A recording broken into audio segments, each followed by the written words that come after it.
तो समस्त welcome करुच्ची Tikawali bus stand. तो हेलो नमस्ते, केमती समस्ते आशा करूँ भले थी खुशी थी। मु चाहूँ आउ गए मिनी ब्लॉग को स्वागत करुच्ची। टिकावली पहुंची जाकि मुझे सीधा गली एसबीआई बैंक, कहीं मोर टंका किसी उठेबार था तो से केते समय वेट कला फाइनाली आम पैसा उठीगला। आम जीवु एलआईसी पैसा बांधी, कहीं आम एलआईसी पैसा बांधी आसलु टिकावाली।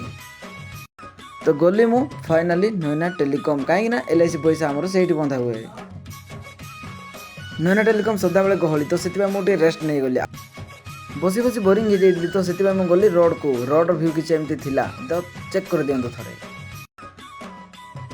तो भ्यू चेक करार सरला, तो फाइनाली गला पेट्रोल टांगे। पेट्रोल टांगे पहुँचिक देखिलु पेट्रोल टांगे तेल नाला। तो मुझे भावुली से तो सत कथा यहाँ हूँ करेन्ट नाला, तो से तेल दिया हो नाला। घर को जावा बाटर आज टिकावली एत बहुत जाम थिला, कहीं आगे गोटे गाड़ी फसी जाता, तो से बहुत जाम थिला।